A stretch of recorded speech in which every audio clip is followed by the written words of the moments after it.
Good afternoon in Africa, good morning in the United States, and welcome to our monthly Africa-U.S. Forum, this month on the African Union's theme for 2025, Justice for Africans and People of African Descent Through Reparations.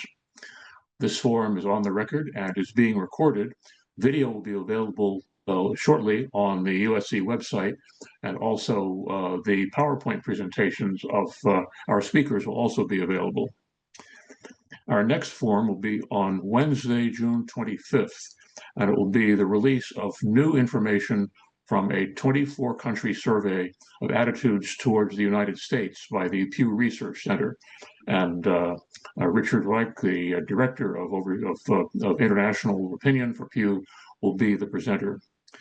Our next Africa Forum will be on Monday, June 30th at this time on the perspectives from the continent on current and projected health impact of cuts in global health assistance by the US, the UK, and the EU.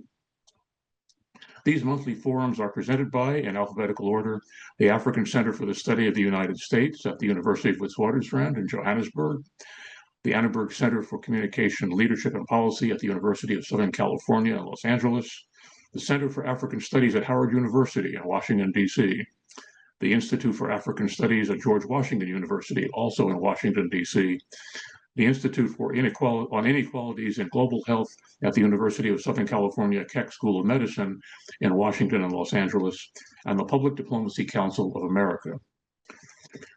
As always, we have speakers from across the continent joining today, including and starting with the African Union's ambassador to the United States. We will link to each speaker's bio and put it in chat as each begins to speak.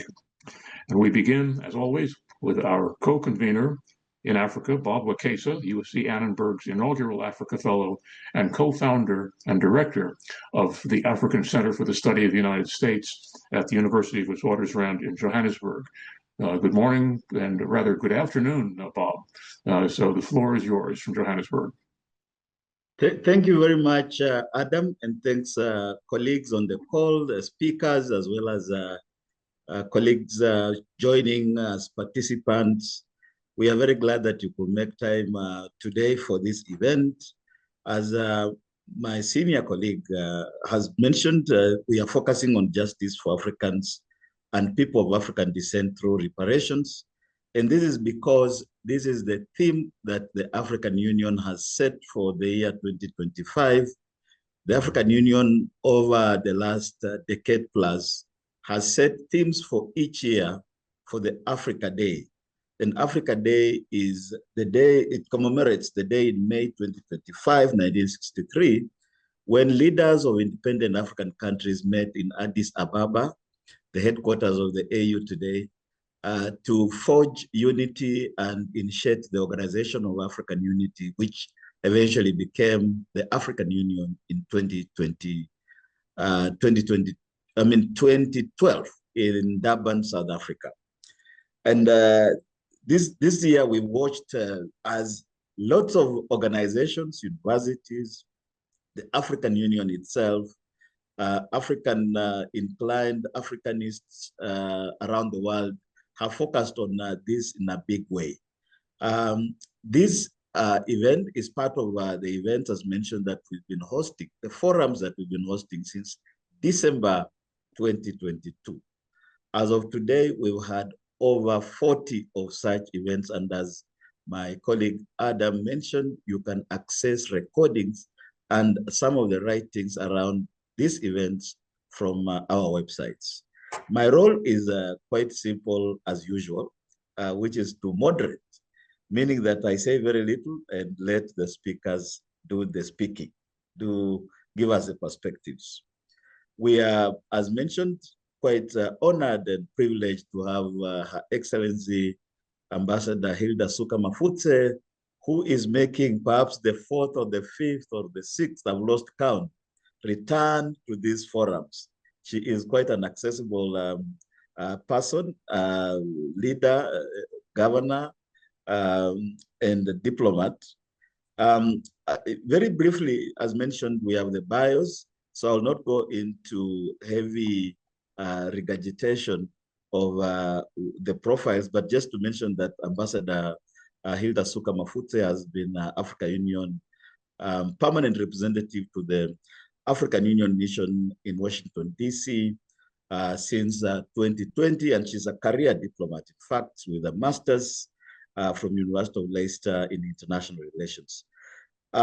On the call as well, we have Professor Richard America, who is also a regular in our events. He's Emeritus Professor of Practice at Georgetown University's Magda School of Business. We have Mr. Alieu K. Barr, who is a girl and women's empowerment specialist at the World Bank, World Bank's Health, Nutrition, and Population Unit. We have Dr. Hippolyte Fofack, who is a leading development economist with over 25 years of experience in leadership and management, development economics, banking, international finance, and academia.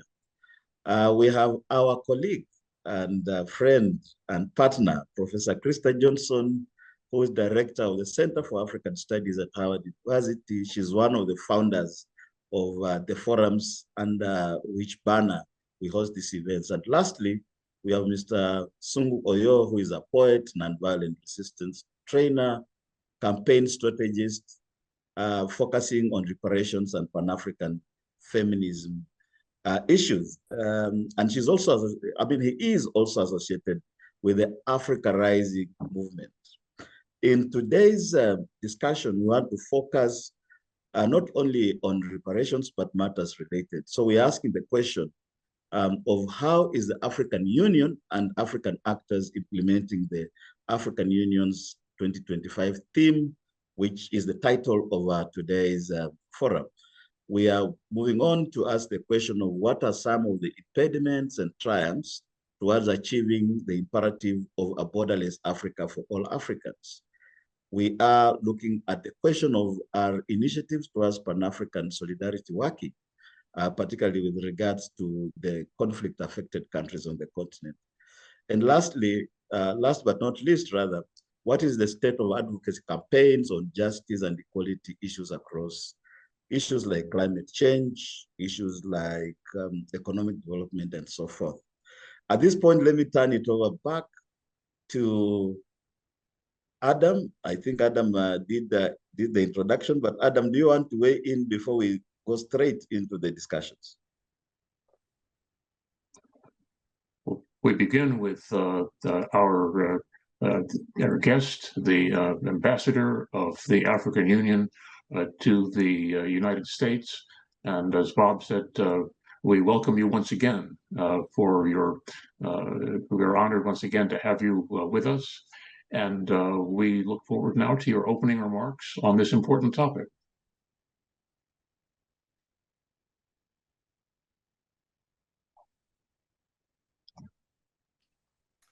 Thank you very much for inviting me again to speak on this issue of reparations, which is our theme of the year, and which has been making rounds and which has been making others uncomfortable and others really wanting us to talk about it. And at the end of the day, you say to yourself, what makes us a people today? What shapes us? What makes us proceed, move with the world that we want into being? Not only the Africa we want, but also the world that we want to live into. I really would want to say the distinguished participants, and I think I didn't work on the protocols, but let me say all protocols are observed. Certainly my focus is on our theme of the year, which has come into being at the aligning with the Assembly decision of 884. The African Union has declared 2025 as the year of justice for Africans and the people of African descent through reparations, with a clear roadmap for implementation. I hasten to say this represents a turning point in the global recognition of historical injustices, repair of the harm caused by the collective construction of a more just, inclusive, and sustainable future. I'm actually impressed to have been invited to speak on reparations in this forum, a discussion which subscribe to our efforts, solidly grounded not only in the African Union's call to action on the reparations decisions, but also the Accra Declaration on Reparations and Racial Healing in the UN system's commitments, including the International Decade for People of African Descent. Through this theme, African leaders reassert the deep and embedded Pan-African substructure that bind Africa and its diaspora through shared history, culture, and struggle. These have been felt not only with the diasporans, but also the people on the continent. I, for one, having also experiencing social colonialism as I was growing up. In this spirit, reinforced that reparations include the restitution, compensation, and the reparatory justice for the transatlantic slave trade, colonialism, apartheid, and the systemic racism are essential for healing, restoring dignity, and addressing the long-standing socio-economic harm endured by Africans and the people of African descent. It is also important to further emphasize that achieving justice requires reforming global structures, in particular the international financial architecture and the UNSC, to address historic and ongoing inequities rooted in neocolonialism. Cultural restitution is equally central to this agenda. This is the talk that we are talking about as African Union. My leader, my new leader, Yusuf, has also been on the UN talking about this issue and laying it exactly the way the African Union is looking at it, and what is attracting this agenda and what should be put in place. I've come across so many friends, communities of diaspora, my contemporary diasporans who are here asking, you're talking of reparations, what are you meaning? And how is that compensation to be done? Yes, it requires us to sit down and say, how can this be done in modernity, applying modernity, and they're saying, we at the end of the day come together and be a people and make the world move in the direction that requires our future generations to live in it in a way that is palatable, if I may say so. We fully support ongoing African-led processes efforts to retain rooted cultural heritage and human remains. My chairperson spoke about this just recently. We all recognize there cannot be sustainable development without peace, stability, and justice. This year's theme calls for the recognition of the need to repair centuries of harm, enslavement, economic exploitation, cultural disposition, and systemic exclusion, which for some who may want to be supporting me here, we are still experiencing, though in other ways, but we are still seeing it happening. This justice is embedded in several urgent calls to action. This theme, as it calls for recognition, African Union is calling for the issue of reparations. How is it calling for the issue of reparations? Firstly, a call for climate justice. Our country, which contributes less than 3% of global emissions, suffers disproportionately from a form of the consequences of the climate change. Restoration of degraded ecosystems and the climate resilience of African communities must be regarded as reparations, not merely development assistance. This answers some of these, which I'm reading right now, really answers the questions that I've been hearing from communities. How are we going to be, how is this reparation going to pan out? And how much will it cost? There's no cost to what actually happened to the people of African descent. There's no quantity that you can put around it. But as we look at issues that are developing, important issues, and the topical issues of the world today, there are issues that we can turn around and put them together and become the reparations that we are talking about. Thirdly, a call for trade and economic sovereignty. Africa will only unlock its full economic potential if the global trade system becomes just and equitable, which is another way that these reparations are going to be paid. We look also at one of our flagships of Agenda 2063, which is AfCFTA, which is if it is fully implemented, and if South-South cooperation, in particular with the Caribbean and the African diaspora, are scaled up, we will be saying things are working out, and it's shaping us as an African people. We feel justice will have been done. Also, a call for educational and technological justice. We must invest in Afro-descendant, in youth and women, particularly in artificial intelligence, cybersecurity, and emerging technologies. This is a way to restore what was taken on our knowledge systems, our language, and our intellectual heritage. A call also to strengthen Afro-diaspora solidarity, to empower Afro-descendant women, and to protect and celebrate our living global legacy, a legacy that stretches from, the Nile to Bahia, Havana, Bopol parts, in all those areas where our people, our descendants, and us, the Africans, are. And excellencies, what we call reparations today is through a moral duty of humanity itself. And this is how these reparations should be looked at. And it's still in the development mode. And it's also in the mode that we are looking at and what we have agreed in these international forums to say, how do we make it up for Africa? Not talking about making up for Africa, but how do we develop as a people? This has been, the reparations have come into being. I'm convinced that this forum today will lead to ambitious call to action, one that translates into tangible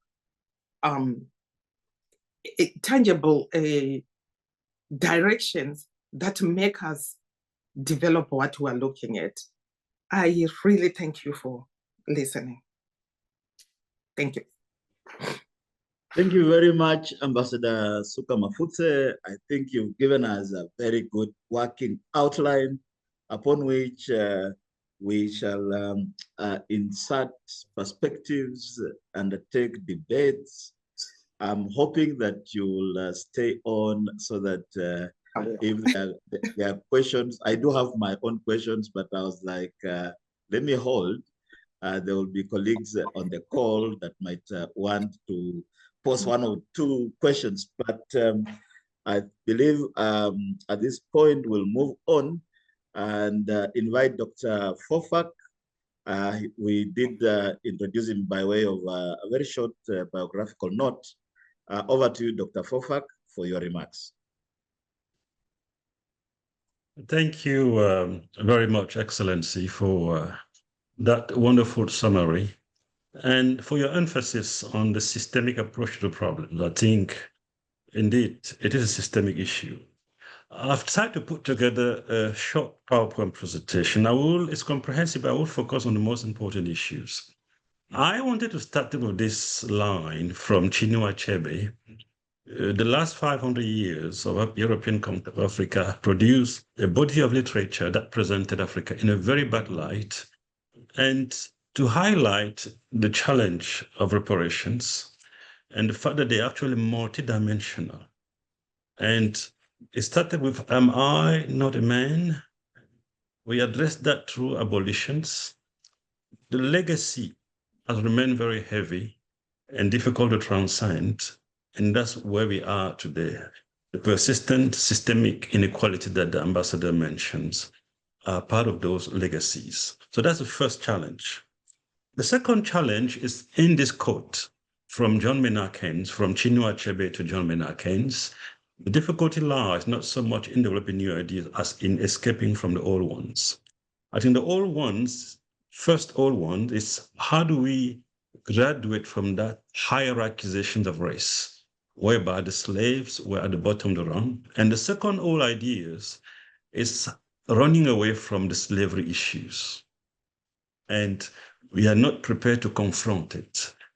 And 100 years later. In fact, when Pope Francis exited last month, major newspaper editorial reflected on his legacy. Invariably, the emphasis was on Pope Francis' commitment to climate and social justice, the need to modernize the church and shift the tone and language of sexuality and faith and marriage to emphasize the need for more tolerance. What was remarkable is that really none really highlighted his apology for what the church did during slavery and colonialism in Africa. Yet, Pope Francis had actually stressed that slavery, like colonialism, is not a thing of the past, and called for an end to economic colonialism that followed the end of political colonialism in Africa. I will come back to this later on to emphasize how things have become very persistent over the years, undermining transition towards the ambassador called more equality and just society. And this has been a pattern.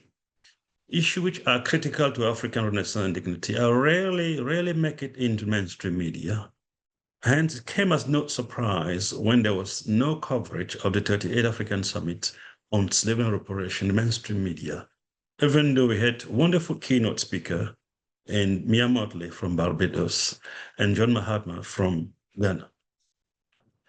We have done enough coverage of slavery. Haven't we done enough study on slavery? Do we need another study? I think if that is the case, the key question becomes, what have we actually specifically done in terms of policy and recommendations implemented to address the yawning gap still between Africa and other regions of the world? There was some statistic which came out from on the world ranking of billionaires around the world, which is published every year. And Africa accounted for less than 3%, African globally, including African American, the diaspora and the continent, but less than 3% of the global distribution of billionaires, even though they are more than 25-30% of the world populations. So the issues are still there. And for centuries, Africa was indeed a continent where the rest of the world went to get humans and natural resources. And after the Industrial Revolutions and abolition of slavery, it's been and remained the continent where the rest of the world still goes for natural resources, often at the price of African lives. It's not surprising that the first engagement with Trump, between Trump and the African continent, over the last few weeks has been securing a critical mineral in the DRC. And so Africa is still seen from those lights. We all remember the Blood Diamonds blockbuster movie, where in fact piece of diamond became more valuable and precious than African life. At the same time, millions of innocent children have been killed and dying in the raging war in the Congo, while mineral and natural resources are extracted almost on a daily basis. If you come back to the US, my good friend Tutson tried to rationalize the fact that, no, we do not have more African men behind bar in the US than at the university. And then he gave the statistics. We have 1.4 million African American men in college university and 840,000 of them in prison. I think he felt that he thought this was a good record to correct, but this is actually quite damaging to have. For every single African American in the university, we have almost 0.8 behind bar, which is quite significant, and reflect the consequence of what we have today. I look at some statistics recently at Howard University, where we have essentially 19% of the population is men and the rest are female. So a ratio of almost 80 to 20, reflecting the consequence of that legacy still in the way things are done. So this event, organized by USC Annenberg Center, really under leadership of Professor Adam Clayton Powell, is both timely and germane. It is a departure from the industry norm and profession that has been all but globally inclusive in its coverage when it comes to Africa. It's also, we are very thankful for really Professor Clayton Powell for you really hosting this timely event. It's also important because it is sustaining and perhaps elevating the debate on one of the most important, if not the most crucial issue there is at the global level, and specifically after the 38th African Union Summit, made building a united front to advance the cause of justice and payment reparation to Africans its theme of the year. We believe that the future of African and more generally humanity depends on how we handle slavery issue and its legacy, which remain with us.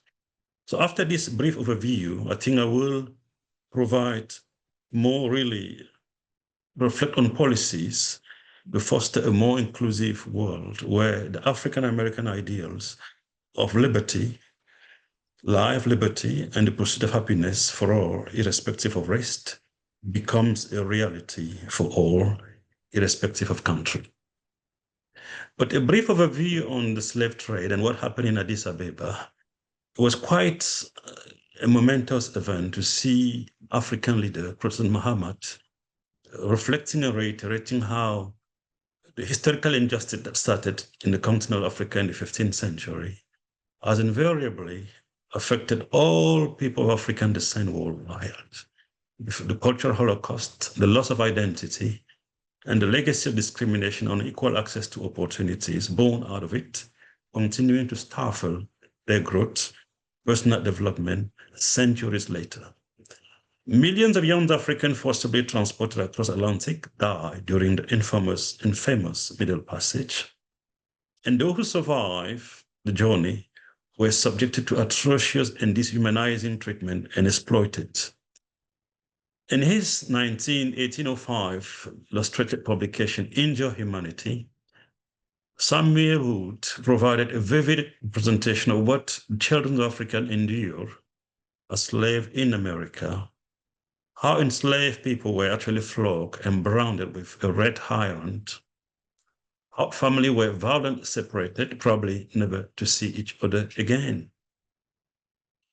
Enslaved Africans and their descendants were given new names and by their captor, names with no African root or meaning in their native language. European tongue dominated, contributing to the most vocabulary in the Creole language that evolved in the New World, and African language became substract.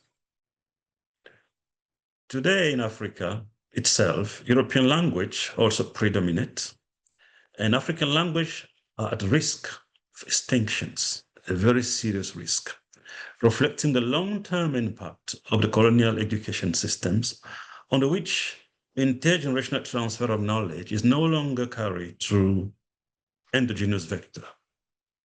The war-torn DRC provide a tragic case in point. Though many millions of Congolese were killed under the bloody colonial rule of King Leopold II in Belgium, the DRC is the second largest French-speaking country in the world after France, and Kinshasa today has more French speakers than Paris. And across the continent, flourishing civilization were systematically destroyed, slavery, and the colonial regime and all the system of governance were brought down.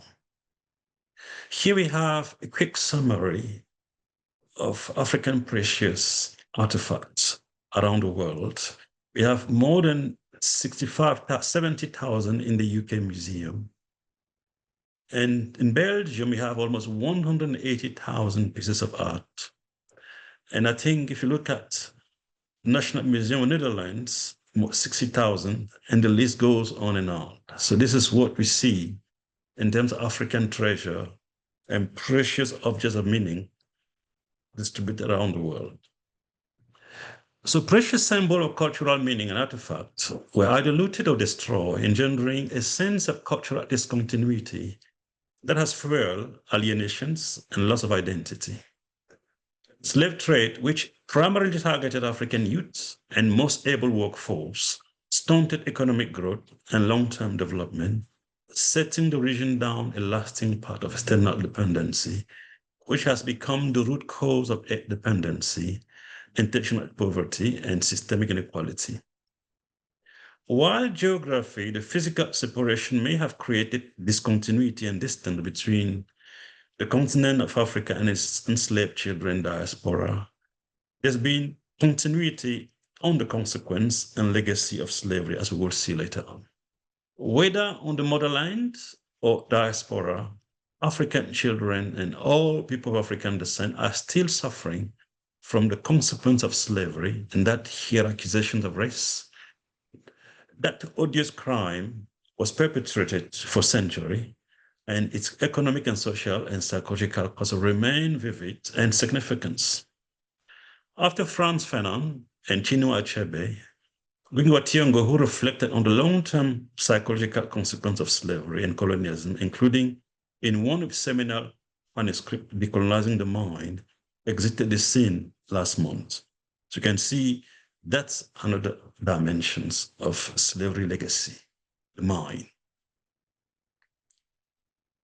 Now, looking at the key question for us now, why has slavery legacy been so enduring?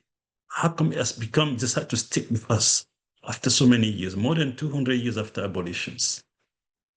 I think several factors have contributed to the slave trade legacy. First, when imperial power did finally abolish slavery, they did not go through a period of atonement or attempt to reverse that hierarchization of race, which fundamentally transformed the world. Second, those countries that benefited from slavery were more concerned with preserving wealth accumulation and global economic dominance than with ensuring the emergence of equal opportunity society after abolitions.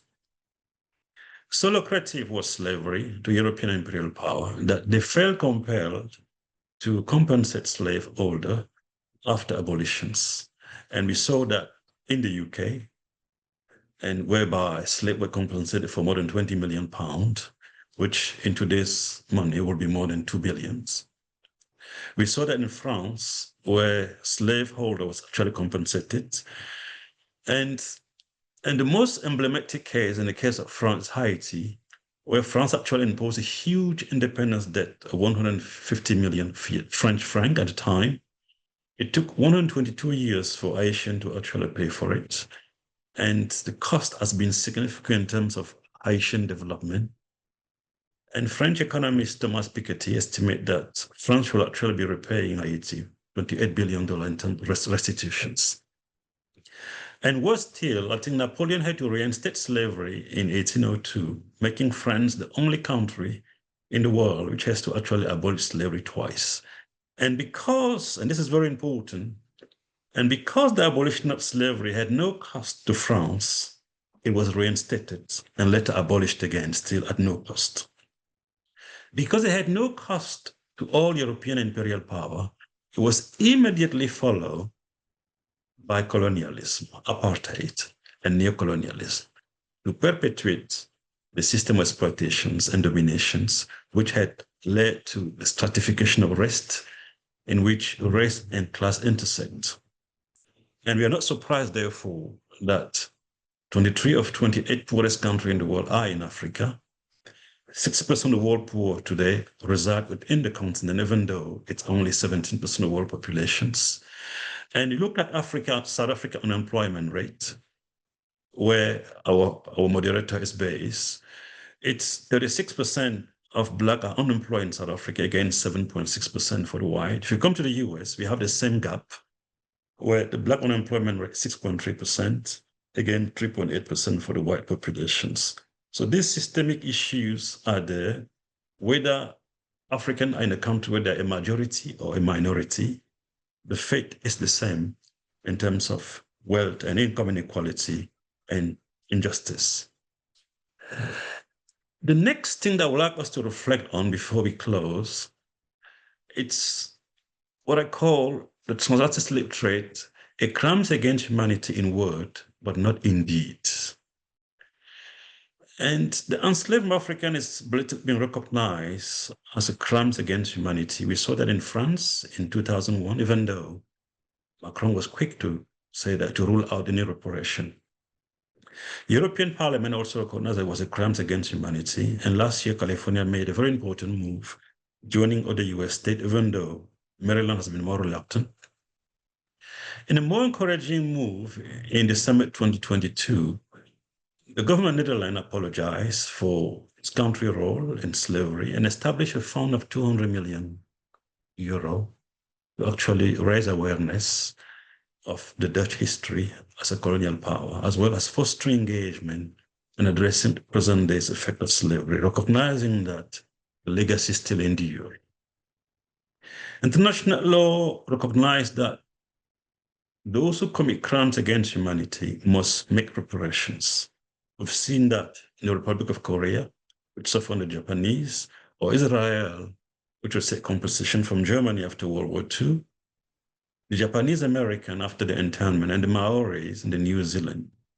But in a departure from international norm, African slave and states did not receive a compensation. Instead, the abolition of slavery was actually associated with cost to slaves. We saw the case of Haiti. In a world where imperial power had the memory of abolitionists and not that of slaves. Now, focusing on reparation, and the long arc of moral universe is bending toward justice, to paraphrase Martin Luther King Jr. I think the restorative justice being championed by the African Union and the first Pan-Africanist attempt to actually do that, to collectively embrace and leverage this crucial aspect of their history for effective engagement. It's a very important step in ongoing effort to strengthen the foundation of African dignity and build a more inclusive, humane, and peaceful world. And the AU restorative justice vision actually prioritizes repairing the damage suffered by the victim of slavery and their descendant, rather than punishing the perpetrator, and can be articulated around 5 key pillars that I've summarized below. The first one is solely to push for the incentive, strengthen incentive for justice and equality. But in addition to acting as an insurance against repetition of past and ongoing historical harm, this process is inherently collaborative. The descendant of enslaved owner for a genuine dialogue to create a better world, going beyond monetary compensations. It also outstripped the piecemeal approach underpinning the DEI program, which, in my view, is essentially part of reparation watching. And true justice demands systemic structural change to individual mindsets and corporate behavior. The second entry point in terms of pillars to really make a change, we need a strong international cooperation and commitment to reparations. And the US Civil War experience, whereby consultation between William T. Sherman and African-American leader Krista to produce a framework to enhance the transition of former slaves into a world of self-reliance, increasing dignity and respect, can actually inform this process of commitment and international cooperations. But while a frank dialogue and commitment to cooperation, international cooperation, are important first steps, first and foremost, it is important to recognize that slavery was a crime against humanity, not just in word, but more importantly, in deed. And this is fundamental. Recent development in the Netherlands are very encouraging and essentially should actually galvanize more support for collaboration between the African Union and other leaders and countries around the world on this important subject. A genuine support from the international community will be a key to success as the African Union intensifies that effort toward restorative justice. The third one mentioned by her ambassador is the importance of economic and technological empowerment. Going back to the US experience after the Civil War, I think although the promise of granting 40 acres and a mule to freed slaves was actually reversed by President Andrew Johnson, it can actually inform ongoing effort to pursue restorative justice by endowing former slaves with the means of production to strengthen the foundation of entrepreneurship within the African American community and equalize access to opportunity in large agrarian society. That smoothed the transition of free slave into a new world of zero lines. And if you go back to the African Union, restorative justice today should prioritize the renewal of productive capacity across Africa and the Caribbean nations, but also within the African diaspora in the US and beyond. This will drive entrepreneurship and break the vicious cycle of economic stagnations and intergenerational poverty that has dominated the post-abolition era. This requires significant investment in physical and human capital, engineer structural changes and set countries on a virtuous cycle of cumulative causations in a world where growth is increasingly driven and powered by technology. The fourth is cultural renaissance, and African leaders should, in memory of the victim of slavery, establish an international day of commemoration to be observed throughout Africa and beyond. They must also, in our view, reform their institutions and education systems to memorialize and reappropriate their history and cultural heritage. Equally important is virtual and urgent for African leaders to aggressively invest in preserving and restoring their culture and revitalizing their language. Language is identity. It's also a powerful vector of projection into the future. In Africa, the cradle of civilization cannot afford to miss out on the ongoing digitalizations and artificial intelligence revolutions. That revolution is also taking a linguistic shape and will be represented by voice. In the plane yesterday, on my way back, I looked at the screen. For those who can actually listen to watch the movie in the plane while flying, and you can see that Africa is not at all represented among these languages, the option provided by, which illustrate what we've gone through. It's a continent 1.5 billion with no language to represent them in that linguistic space. So revisiting that will require that we invest in our languages and make sure we use language as a vector of identity so that we are present not only in airplane, but also globally as the world is reshaped through the AI and digitalizations. The last one, I think and perhaps the most important one, which was actually discussed heavily at the AU summit, is the need for African unity. Restorative justice must also overcome the many forms of separation created and stuck by slavery, Miyamoto said. Beyond dismantling the economic barrier, fostering unity will allow African nations to leverage economies of scale, unlock opportunities, and cultivate a culture of agency. Africans must be empowered to take ownership of their future and not be defined solely by the legacy of slavery. Greater unity will also enable African government across the continent and the Caribbean to strengthen their bargaining power, international affairs, promoting fair trade practices. I think the ambassador mentioned the need to reform the trade system, the global governance, to make sure we have fair trade practices and access to financing. At the same time, it has the potential to increase the probability of slavery being globally recognized as a crime against humanity, not just in word, but also in deed, as mentioned earlier. It will increase the probability of the US Congress finally enacting into law the Commission to Study and Develop Reparation Proposal for African American Act, or what is called the US HR 40, Resolution 40. First introduced by Congressman John Conyers more than 35 years ago. It's been reintroduced in the US Congress every single year. As Prime Minister Miyamoto emphasized at the summit, African unity should begin with the establishment of a direct air and sea link between Africa and the Caribbean nations. She deplored the fact that to go to Africa from Barbados, she has to go through Europe and the transaction cost of that. And the potential of that sea link and air link will be significant in terms of trade, investment, and cultural exchange. And to close, And people of Africa, people carry the memory of their past suffering and are often defined by it.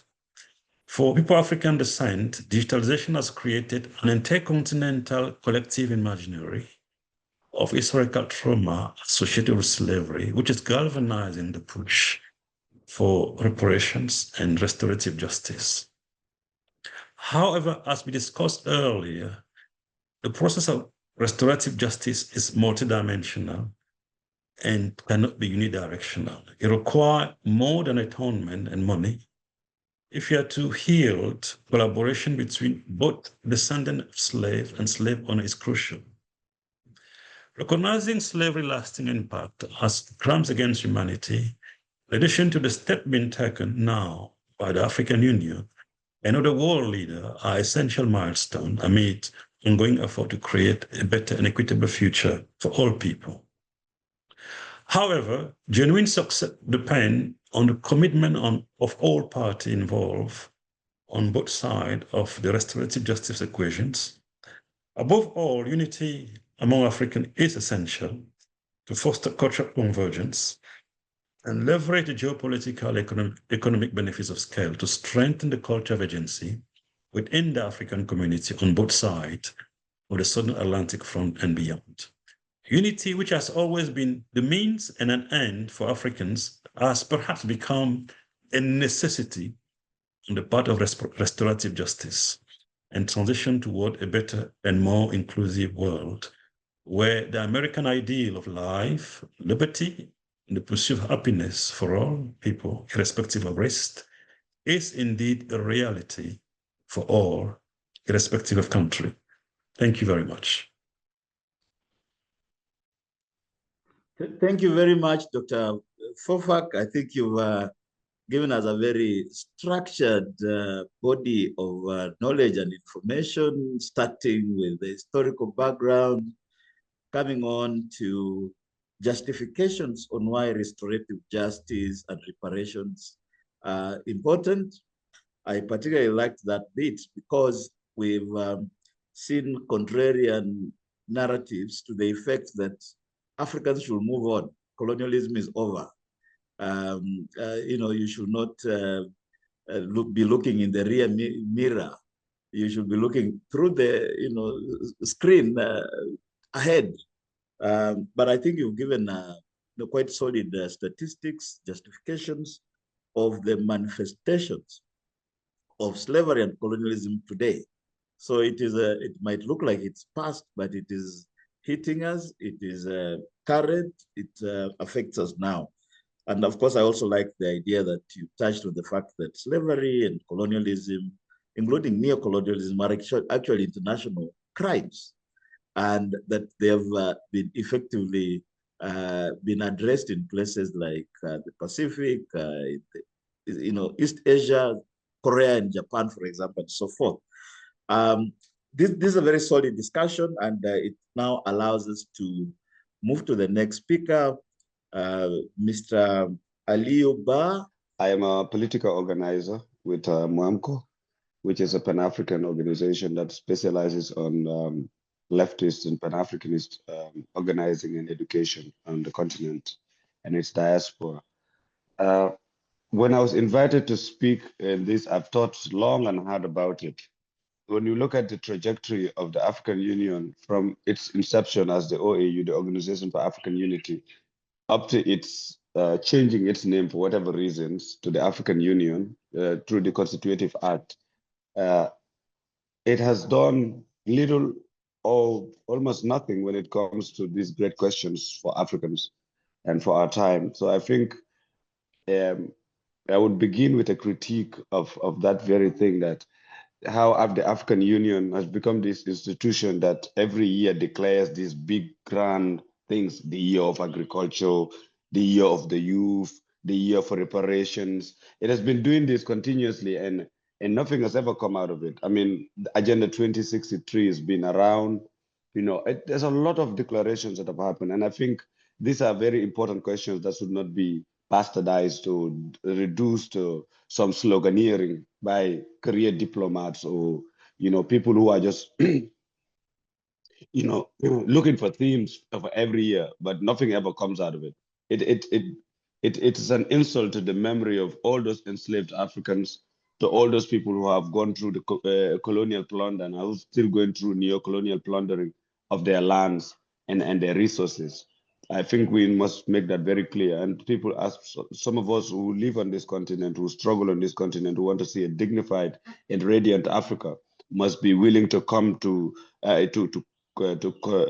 critique this sort of attitude that has become very it's become very endemic within this space. It's either the African Union or where I come from in the Gambia, where we're part of ECOWAS. They're always throwing around these things. So I just wanted to I want to say that as by way of a footnote. Now, with regard to the theme, reparations, I think reparations is supposed to be situated within a certain politics. That reparations by itself is supposed to be. So I'm not going to really speak on the African Union theme, if that's okay. I decided to protest against the African Union. If that's okay, then I can proceed. You're welcome. You're welcome to proceed. I think we are in a robust forum where we welcome ideas. Thank you. I think for me, reparation is supposed to be part of a politics because reparations itself is a rebellion against stolen wealth and stolen labor. In that, when we look at the idea of reparations is basically to pay back what has been stolen. I mean, the labor, the wealth, and the dignity of Africans who were either enslaved or colonized. And I think that's very important because the very idea of capitalism is basically the idea of capturing labor power and commodifying human labor power without ever giving its due payment and due restoration. So I think when we situate reparations as some sort of just part of these governmental narratives, these African governmental narratives that are these governments that are steeped in neoliberal economic models and neo-colonial politics and all the things that are wrong with our people, I think we'll miss the mark of what reparations is supposed to be, because reparations at its fundamental is about restoring Africa to its rightful place, which is as a continent that deserves dignity, integrity, deserves to enjoy its economic benefits. I mean, I think it is very small-minded when I see the discourse on reparations being reduced to just Europe and America paying back some wealth. I think it goes beyond deep. It must go beyond that. It must be anti-capitalist, and in the fullness of time, along the Nkrumah's vision of uniting and federating Africa across socialist lines, I think reparations must be situated in that canon. That it's not only about paying stolen wealth; it's about dismantling the very system that makes it possible for human beings to steal other human beings' lives and their labor and use it for their own benefit. So in the fullness of time, I think reparations must be part of a canon that dismantles capitalism and imperialism and dismantles even institutions like the AU, which has become completely useless. It's just a dictator's club, a club where tyrants and dictators who are laying waste their people's lives, are just meeting there. I don't know, maybe they have a playbook there, because I come from a country which is the Gambia, where Yahya Jammeh was a dictator here for 22 years, and he was a part of the AU. Right now, Paul Biya of Cameroon, Fonya Simbe of Togo, all these dictators, they all go there for their ordinary summits. In the Gambia right now, we were in a protest recently, and we were arrested and bundled like dogs, and the African Commission for Human and People's Rights, the office is in Gambia. So, we cannot talk about reparations with an institution that is complicit in the same thing that made reparations even Accra in the first place for people of for Africans and people of African descent. So I think it's important that we totalize reparations across political, economic, social, and cultural lines, not only as an economic thing, but something that awakens the consciousness of Africans to move towards a level where they're able to dismantle dependency, colonialism, neo-colonialism that is also endemic on the continent right now. I think I'll stop there for now, then maybe we can discuss later. Thank you. Thank you very much, Ba. And once more, apologies for stating that you are with the World Bank.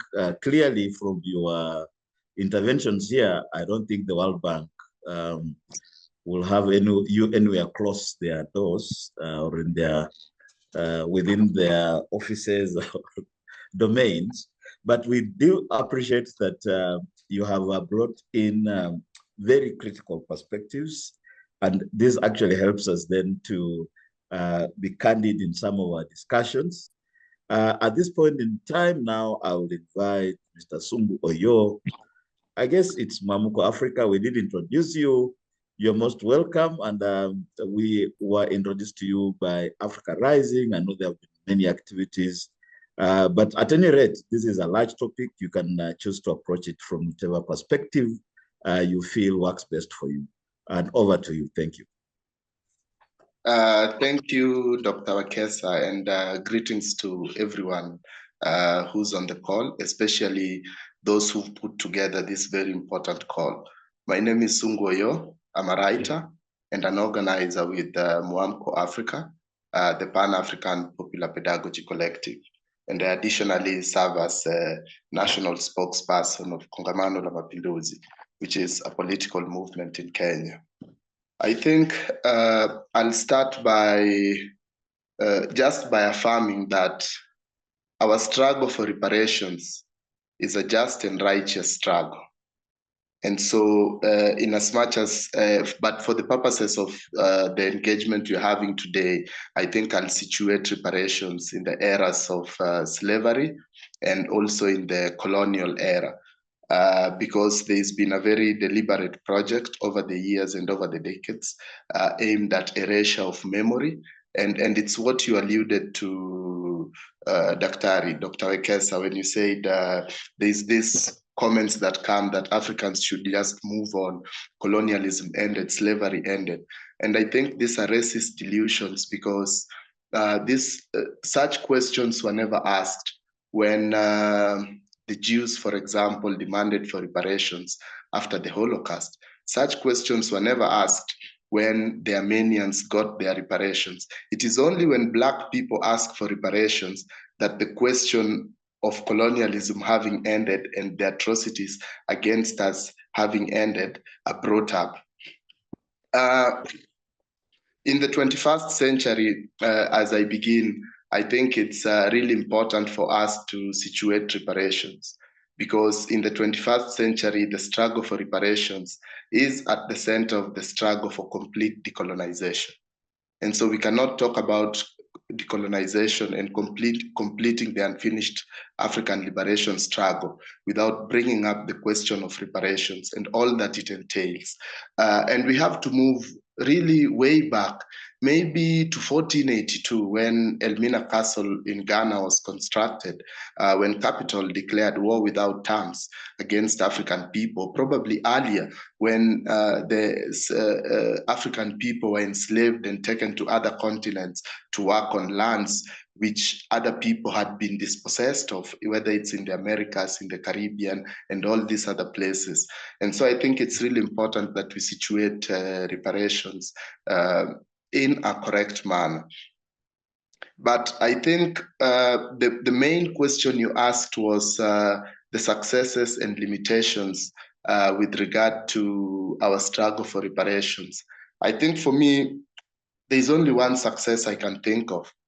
And that is the fact that the question of reparations is on the table, and there's various engagements going on around it. whether in activist circles, whether at the African Union, whether at regional levels, despite all the inefficiencies, and despite the fact that there's also a lot of people just engaging with the question of reparations because it is a fashionable question, it is a fashionable topic to deal with today. 4 years ago, I was coordinating a campaign at Africans Rising called the Rewrite History Campaign, which looked at the legacies of slavery and colonialism and how they manifest as economic patterns and also how they manifest as racial systems in today's worlds. And I remember when I used to reach out to different departments at the African Union, there never was a clear response as to how we could collaborate. But for me, I'm really glad that in 2025, the question of reparations is on the table. And even for the African Union, if not much will happen, the thing is that the question of reparations is already in the public psyche and it will continue. However, I only have 2 words of caution. The first is that the question of reparations is a question of power. The question of reparations does not arise out of a vacuum, because if we look at the countries that participated in slavery, for example, we will see Portugal, Netherlands, Sweden, Denmark, France, Britain, and many other. We look at the Berlin Conference, for example, which literally inaugurated slavery in 1880-something. We see Austria, Hungary present, Belgium, Denmark, France, Germany, Britain, Italy, Netherlands, Portugal. Even the United States sent observers. Turkey sent observers, as did Russia to the Berlin Conference. And on our African continent, of course, Ethiopia was also invited as an observer to that conference.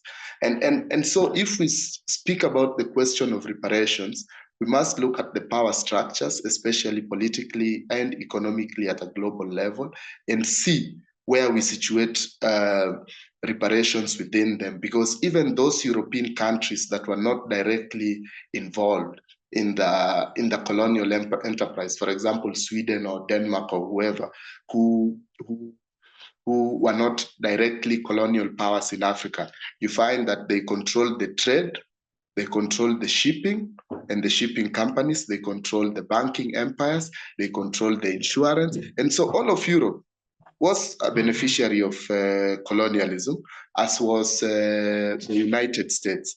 Actually, Walter Rodney, I'm not sure in what text, but in one of his texts, I think it's How Europe Underdeveloped Africa, does an analysis of European economic growth. And he says the fastest periods of European economic growth were the eras of colonialism and slavery, those 2 eras, because they had free access to free land, which they had taken through the barrel of a gun. They had access to free labor. They had forced people to work on their enterprises and farms. And so they were able to accumulate to a great extent. And the major financial institutions in Europe and in America, whether it's Barclays Bank, whether it's Citibank in the US, whether it's even Yale University, which was founded by a generous donation by Alieu Yale, we see the way in which Alieu Yale, he gave a generous donation out of a slave deal he had done. We see the ways in which the Western world has literally grown on the backs of Black and brown people over the decades. And for me, I think reparations at the most basic element or essence is compensating for damage. It's making amends for particular kinds of loss. And I am not very clear, in as much as this is, the AU has declared this year the Year of Justice for Africans and people of African descent through reparations. I am not very clear as to exactly what that entails. And I think at an institutional level, it would really be good if the AU could be very clear, African Union could be very clear and say, for us, reparations means A, B, C. At Mwamko, we have been doing some work around reparations over the past few years. And I think we developed a document titled Reparations Now around 3 years ago. And one of the chapters in the documents lays out the 10-point program for African reparations. And I think some of these points have been mentioned by Ambassador Mafudze and also by Dr. Fofack. But I think the basic starting point is that the Western world must give a recognition, or rather an acknowledgement, of the crimes committed.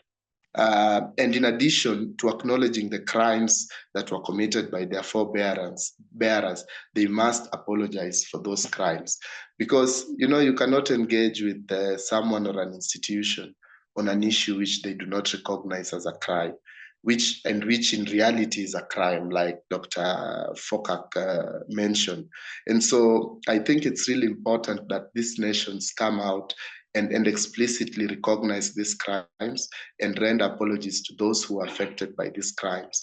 There's been a few attempts over the past years. I think Mark Rutte, who was the Dutch Prime Minister, did one of those recognitions. I'm not sure whether it was a solid one or a cosmetic one. King Felipe of Belgium, when he visited the DRC a few years ago, he spoke in very ambiguous terms. He spoke about mistakes of the past and what. I think we really have to be explicit when it comes to this. In addition to that, we need, when we talk about reparations, because a lot of times reparations is consigned to the monetary part only, we need truth and healing commissions. Scientists are now telling us that trauma can be embedded in your DNA and passed across generations. I think enslavement and colonialism were very traumatic processes, and most of our societies have never had avenues for collective healing or collective ways of addressing these errors. And so there's also a lot of trauma that we continue to pass down, which is why I say we need to have truth and healing commissions. When we talk about reparations, I think another thing that comes to mind is debt cancellation and debt repudiation, because we cannot continue to be paying back Europe and America and the multilateral institutions, while it is they who are, to a large extent, responsible for a state of underdevelopment. And that is not to exonerate our dictators, because they've also played a part in mismanaging the continent and our countries. But these big institutions and the powerful countries have played a really huge role, and we owe them a lot of money. And so part of the process of reparations should be the cancellation of debts. Africa doesn't owe anyone anything. I think we need to be clear on that. Because what has been taken from Africa is, I don't know how many times more than what Africa is claimed to owe the world. We also need, and Dr. Fofack mentioned it, a return of artifacts. It's especially important because European museums especially continue to earn millions of dollars every year by displaying these artifacts and people going to see them, while at a first instance, they could earn revenues for the countries they came from, the museums and whatnot. And some of them still have cultural or spiritual significance to some of the ethnic groups on the continent. And so in instances where certain items are still of great use and value, they should be reverted, they should revert to those communities. If not, they should be put in the museums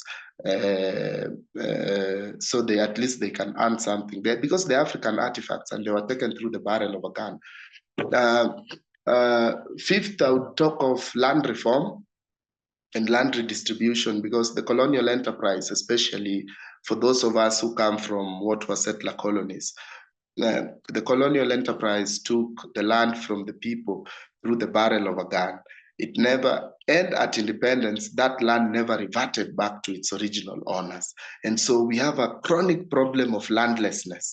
In Kenya, for example, you might be aware, in 1961, the Kenyan government, after the Lancaster House negotiations, took a loan of £2 million from the governments of Great Britain, West Germany, and the World Bank to buy back 1 million acres of land under what was known as the Million Acre Scheme, so that those who had been dispossessed could be resettled. Kenya took the loan. Unfortunately, the ruling class, the political elite, disappeared with most of that land. but the loan was taken. How do you call it?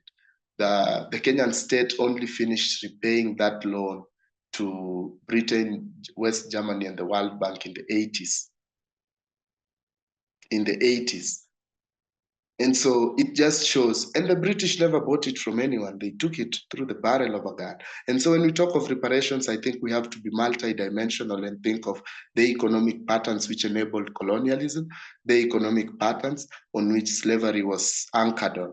And of course, we need financial compensation. I don't know how that would be calculated, but I'll get to that. Even personally, as an economist, I have no way of calculating it because I'm sure it's such an astronomical amount, a humongous amount, but it needs to come back. And lastly, there needs to be repatriation. Yes, repatriation has two elements to it. The first is human beings, enslaved people or descendants of enslaved people who are taken out and who are willing to come back to the continent. For example, the way Ghana and I'm not sure if any other country has created mechanisms where these African people can come back to the motherland. And the second element has to do with human remains. Because from the colonial era in places like Tanzania and even Namibia, after the massacre of the Herero and Nama people, the German people took a lot of human skulls for scientific study. Last year, I was in Tanzania.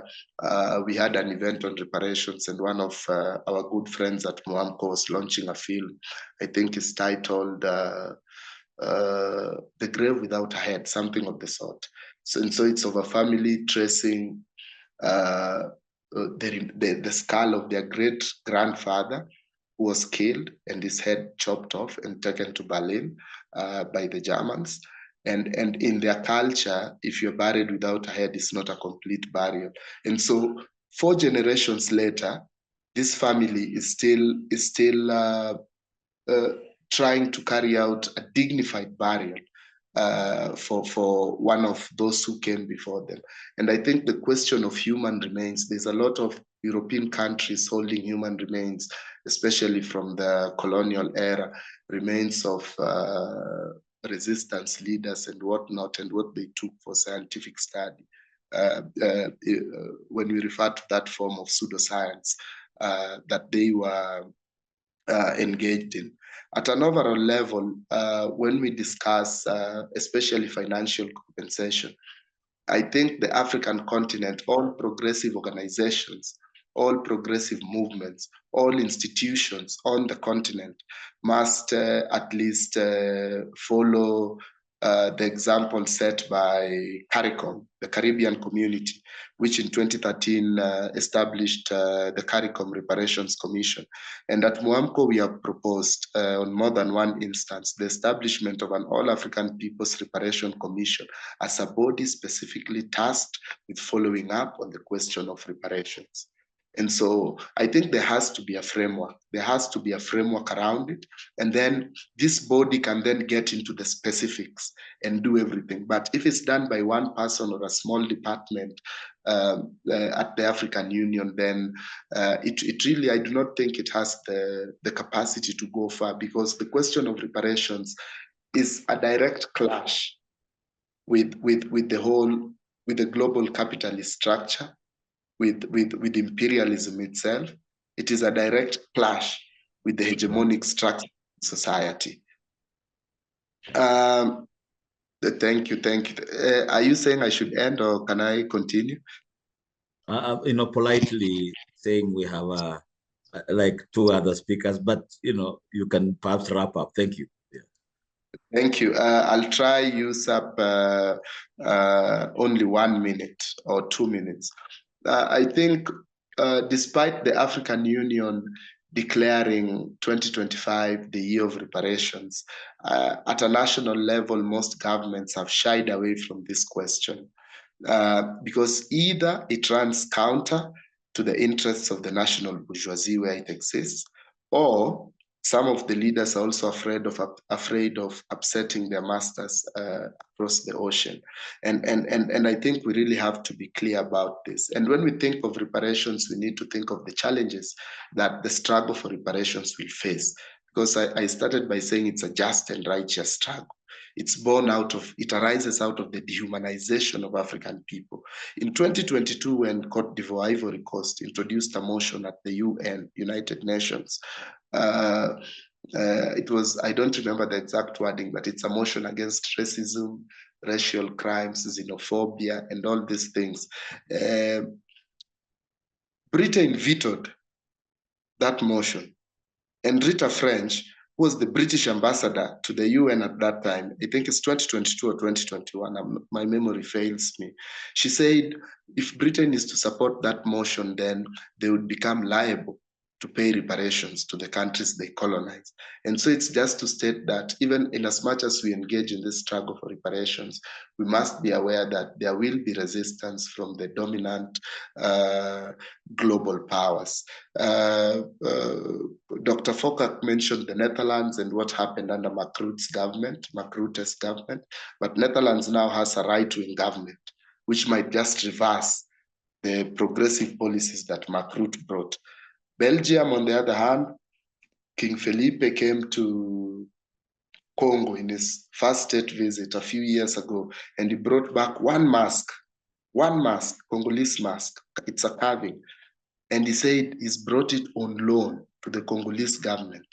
Never mind the fact that Belgium holds over 3,000 masks that it took from Congo, which are in its museums, and some of them are stored in stores. Lastly, we see the example of Germany and the so-called reparations it tried to do in Namibia for the massacre of the Herero and Nama. And Germany, instead of giving reparations, gave, I think it was 1.5 billion euros, which they were saying would come as aid over a span of 15 or 20 years. And I think it's really important that we make it clear to those who demand reparations from that. We are not asking for aid, we are demanding for reparations. We are asking for what is rightfully ours. I think I'll stop there, and then we'll continue with the conversation. We'll further it later. Thank you so much. I think this is an important conversation. Thank you very much, Sungu. I think you've also given us quite some important perspectives, I should say, for lack of a better word. I know as you're speaking, I noted that instead of referring to our presidents and so forth as leaders, you were candid that they are dictators. You referred to them directly as so. So I think this is quite candid. I took note of your pointing out that trauma has a biological angle to it, that we might, as Africans, be carrying some DNA kind of molecular, historical biological effects arising from many years back. I think you also touched on the question of calculating, the effects of slavery, which is a tough take, but we have on board today Professor Richard America, who might help us, wrap our heads around that. But at this point, I'll return this to Adam to help us move forward with the rest of the program. Over to you, Adam. Thank you. Thank you, Bob, and thanks to our speakers in Africa. The African Union's theme is justice for Africans and people of African descent. And so we're going to be talking about people of African descent, specifically African Americans and African American institutions, with our co-convener and partner in this initiative, Krista Johnson, professor and director of the Center for African Studies at Howard University. She's with us now for a perspective from point of view of African Americans and historically Black colleges and universities. Krista. Thank you very much, Adam. Thank you, Bob, for your role here. And I want to just thank all of the panelists who have gone by before. I think we have some diverse and some important perspectives and information that was provided. I'm going to be brief so that we can get to a bit of a Q&A, but I did want to, and I've been asked to speak briefly about the role of HBCUs in the reparations movement and debates. And I'll just make a few points with regards to that, which I think are essential. And I think, I mean, there's a lot to be said just in terms of the contemporary era, and which is, in one respect is characterized by an assault on affirmative action and other diversity initiatives, and how that has really shaped and in fact perhaps allowed us to focus even more sharply on the debates or the issues of reparations. But it has also shifted the parameters of the debate on reparations. So it's expanded beyond slavery and enslavement, where we're now, of course, having these important conversations about the legacies of colonialism, but also the legacies of, as I'll discuss, a multitude of really discriminatory practices. So I think, though, when we're thinking about the role of HBCUs, just kind of historically, I think the first point that I would make is understanding HBCUs as academic institutions and the central role that they have played in research on the Black experience and experiences of people of African descent. So instrumental in that project, that educational project, has been in building what I would argue is a Pan-African narrative and frame for reparations. And we can have a discussion about, kind of the merits and also the contours, if you will, of a Pan-African narrative of reparations versus, if you will, if that's the correct word, more of a neoliberal narrative of reparations. HBCUs have also been instrumental in centering the institutional and psychological connections between slavery, colonialism, institutional racism, apartheid, lynching and police brutality, housing discrimination, and specifically, doing the research to provide the data, right, and to provide kind of evidence-based, data or studies and reports that really make the case for reparations. And this, especially at HBCUs, has a very, very long track. We can go back to the scholarship of historians like John Hope Franklin in the 1940s. People are probably more familiar as well with political scientist Eric Williams, who was at Howard University. Both John Hope Franklin and Eric Williams were at Howard University. And during their time at Howard, Eric Williams wrote his very well-known monograph, Capitalism and Slavery, which was really one of the first scholarly attempts to make these direct connections and to put actually a price tag, if you will, on the system of slavery, right? And the benefits, the economic benefits that accrued to Europe, and also the economic costs that people of African descent, both on the continent and in the Americas, endured as a result of that. So thinking about, again, this has been kind of a long trajectory, right, of scholarship in the vein of people like Eric Williams and whatnot, who have documented these. There's more contemporary examples of this as well, and I'll just briefly say a little bit about that. So the first point, the central role of HBCUs in a Pan-African research agenda on reparations, and kind of all that encompasses. The second point would be to talk about the convening power of HBCUs and kind of focus on HBCUs as always having been a central meeting space for debates and mobilization around reparations and other issues. And I really enjoyed, again, all the speakers that we had so far, because we have both activists and we have AU ambassadors and policymakers and diplomats, and HBCUs and academic institutions broadly. We have the pleasure, but also I think the privilege of being able to convene these, sometimes disparate voices, but sometimes also common voices around these important issues.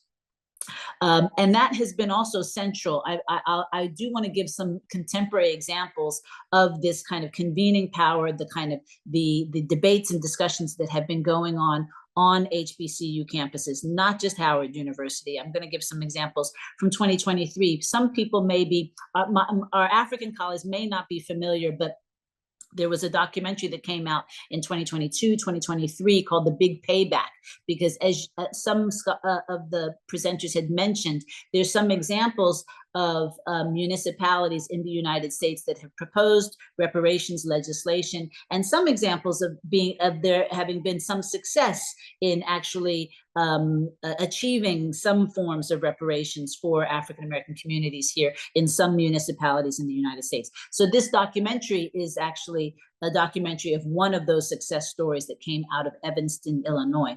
But what's important about that documentary is that there was actually a concerted, kind of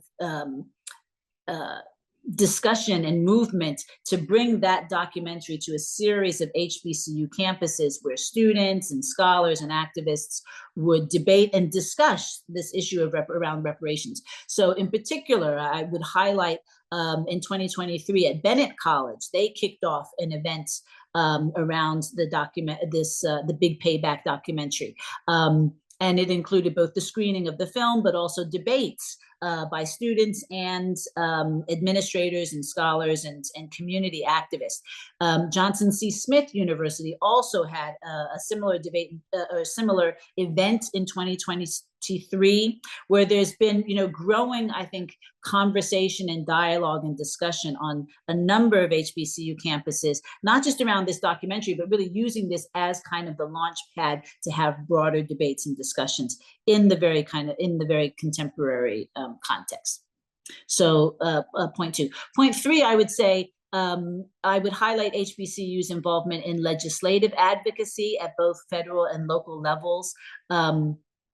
People are probably aware that, again, the reparations debate has kind of, it's taking place on multiple fronts. So there is, as the other panelists have alluded to, there's the psychological, kind of impacts, there's the economic impacts, and then there are those who are, and there have been some successes in legislatively, kind of seeking to address or tackle the reparations issue through the courts or through the legal system.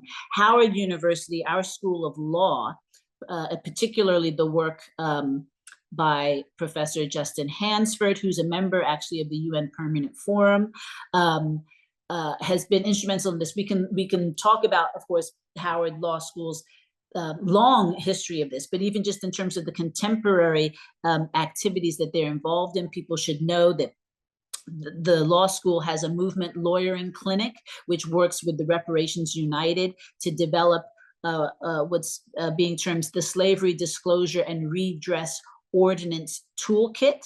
And that's a toolkit which is going out to support municipalities, local communities, state and other communities to bring forth legislation around reparations. So HBCU's Howard Law School in particular has been central in a lot of those discussions and debates that are going on in the United States at the moment. And then I would say something about HBCUs as being part of redress. Some of the comments that especially the ambassadors made about what redress should look like and what are the areas. Education has to be both on the continent and in the diaspora, has to be key in that regard, if we're talking about reparations. I think it was Ambassador Fofack who mentioned HR 40, which was the bill which has been proposed by Representative Congressman Conyers for many, many decades now. But there's a more recent bill which has been proposed by Congressman Jamal Bowman, HR 414, which proposes to offer free college education at HBCUs, right? So HBCUs have also become central in terms of the discourse and the dialogue around what might redress look like.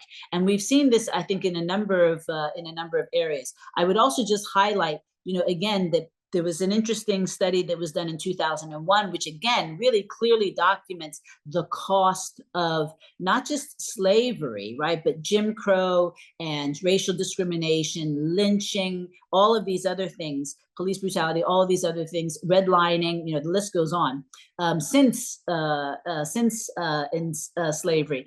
Under the Biden administration, just a few years ago, the Department of Education reported that land grant and historically Black colleges and universities in 16 states have been underfunded by the tune of $12.6 billion. That's over the past 30 years. So that's in the contemporary era. We're now not even talking about the kind of the historical, you know, kind of context. Just in the contemporary era, we have reports and studies that have been able to document that there's been underfunding of historically Black colleges and universities. And a joint letter from the Secretary of Education, this is under the Biden administration, and the Secretary of Agriculture directed governors in these states to address the funding disparities in their budgets over the course of several years, or commit to a substantial allocation. As everyone knows, our political climate and context has changed over here. So I don't imagine that that's being implemented. But just to give people a context in terms of how HBCUs have been very central to these contemporary debates. And then finally, I'll just say a little bit about the future role, because again, as I said, just thinking about HBCUs roles, both as conveners of constituencies, debates, and movements, but also as research centers. I'll just quickly pick up on a few of the points that I think both of the ambassadors made in terms of the need to address and to invest in less biased implementations and applications of technologies, particularly AI biases, particularly when it comes to languages and even African languages. So there's a lot of areas of research that HBCUs are actually undertaking even now. I'm based at Howard University. We in particular have a very strong and a growing, very significant AI research agenda across actually a number of our campuses and a number of our schools and colleges. At my center, we're doing research on AI in African languages. So looking at how LLMs, large language models, are the biases that they have introduced as a result of only, utilizing certain English and, certain other mediums. But in the College of Engineering and Architecture, there's a lot of research, and that's just Howard, right? So there's other HBCUs that are also very much interested in these very same issues that the AAU has identified as research areas and areas for redress that could take place. I would say as well, and I think Ambassador Suka-Mafudze mentioned this as well, the importance of conducting research and addressing the gendered lens of reparation. So understanding and specifically, kind of not necessarily isolating, but specifically shining a spotlight on women's labor and loss in all of these, kind of systemic systems of discrimination and subjugation that we're talking about today. Climate change was one also that was that was discussed and thrown out there. HBCUs do a lot of work on this, and there's really, I think, a need to have cross-institutional, and actually, as I think some of the activists mentioned as well, really stronger trans-regional institutional, not just frameworks, but institutions that can really address some of these issues collectively, right? So I think that's going to be one of the ways. And then the issue of I think restitution of cultural heritage, which was just mentioned by our last speaker as well, was something that I was going to discuss. I'm going to stop there because I know we're running out of time, and I think we'd like to have a bit of a Q&A as well. Thank you. Well, thank you, Krista Johnson, and a very interesting description of the roles plural of HBCUs in reparations discussions in the U.S. and beyond. we have a final, we will get to your questions. We have a final perspective now from Richard Emeritus Professor of Practice at Georgetown University's Business School, who has been studying something which has been mentioned more than once in the last hour and a half, which is calculations and perspectives from a financial point of view. So over to you, Richard Emeritus. Good morning. Yes, I have a narrow focus on money. Reparations is the topic, and for some advocates, that includes remedies for or damages for pain and suffering. That is not my focus. If this is presented wisely and accurately, it can be a game changer. It can help unlock the development capital that rightfully belongs to Africa and that is now wrongfully held in the West.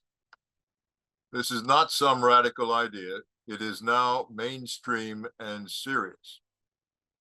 This is about full, comprehensive, accurate, thoughtful analysis of the economic history of relations between Africa and the West.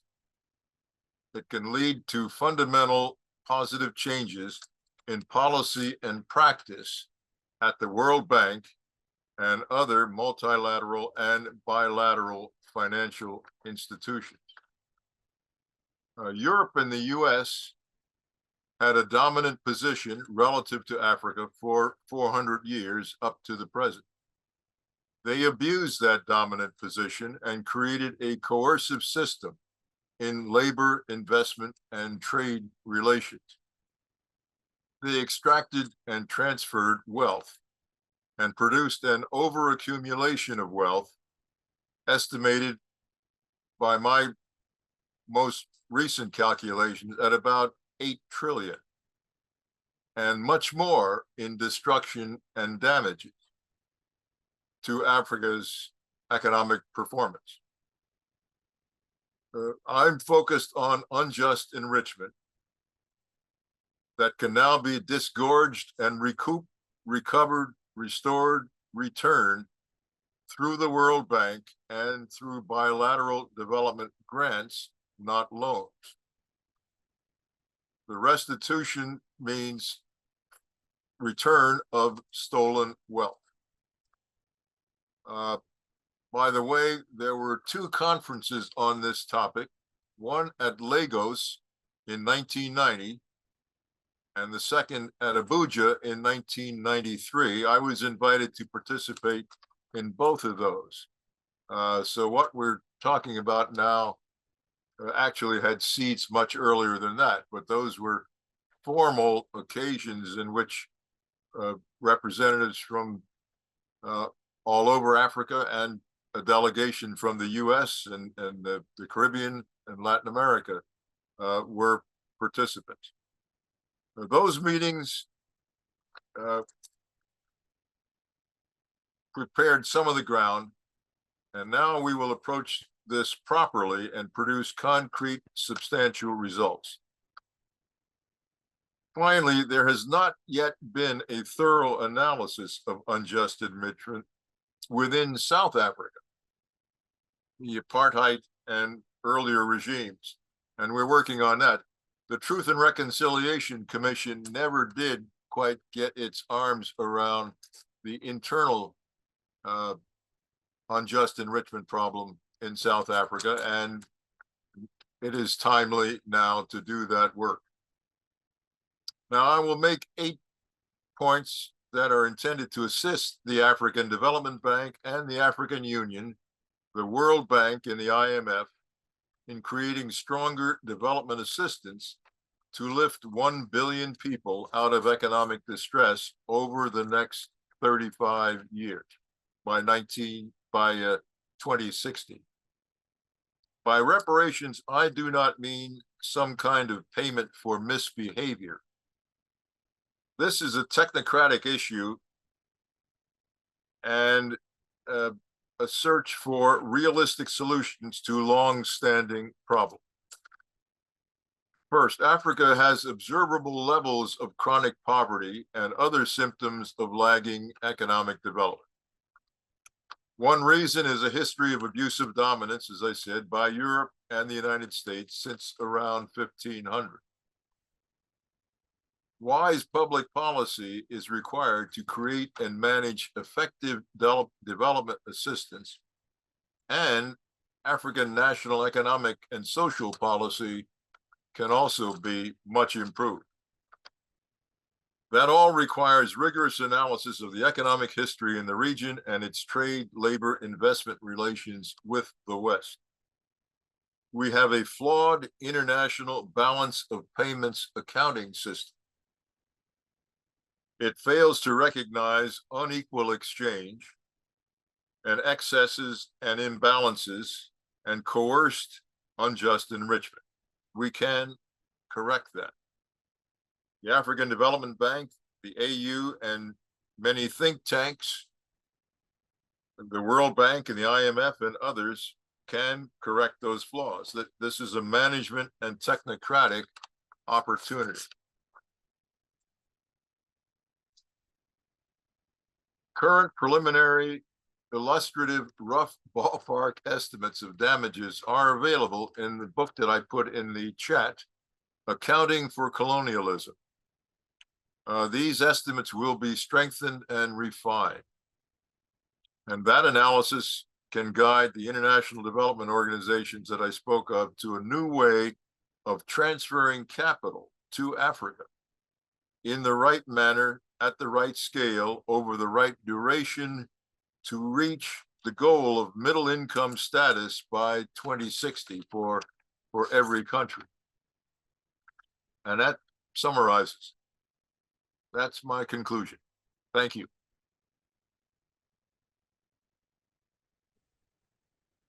Thank you, Richard America. And we are going to now go to questions and discussion. We have one question which has already come in came in some time ago for Dr. Fofack. If you're still with us, I see your name up on the board, and you're unmuting and turning on your camera. So the first question is for you. Why do you think there is such strong, sometimes passive, resistance against decolonizing language in education within Africa and within former colonies? As an example, South Africa is attempting to introduce African language as an option for medium of instruction in primary school, but there is some pushback from some Black people. Do you think there is a yearning for a colonial framework while still calling for reparations? And do you believe we can attain justice with such lukewarm positions? Thank you very much. I think that's fundamental questions. And to answer that question properly, we have to go back to Europe.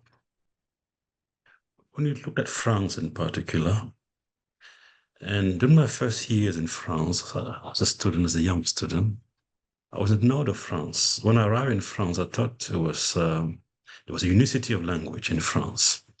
I discovered that those in the north of France spoke a different language that I could not really understand when they were conversing. But it took time to unify France along one language. There was a resistance there then. I think we see the same challenge within the African continent, where at some point, to have real nations which can actually compete globally, will have to converge toward a single language, which will allow country and the continent to achieve economies of scale. If you take India, for instance, there are multiple languages.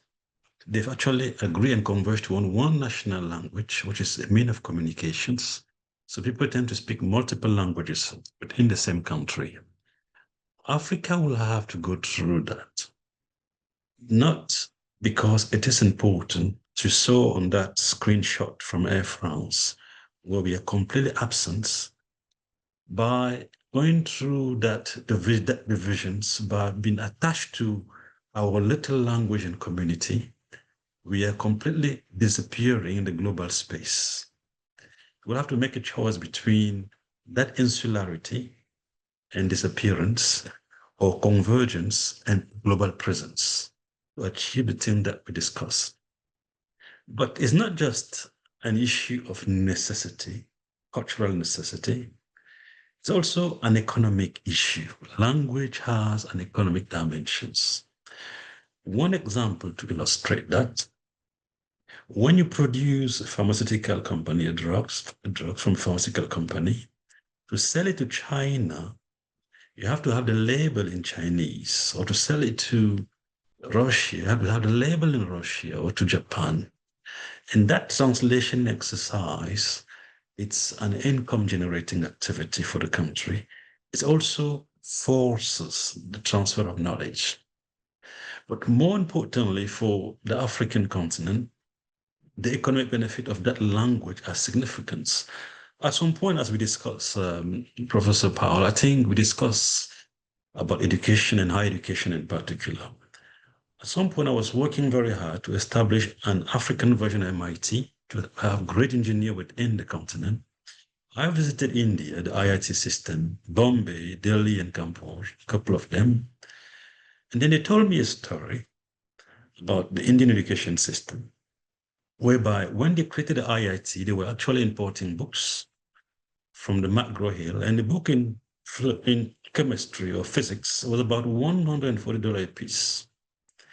They decided to harmonize the curriculum, and then the price came down. And then ultimately, since they harmonized the curriculum, they started manufacturing this book locally in their own language, not in English anymore, and then created a printing industry around that exercise. Currently, African country actually spending $1 billion a year of the education budget to import books in Portuguese, in English, in Spanish, in French, across the whole continent.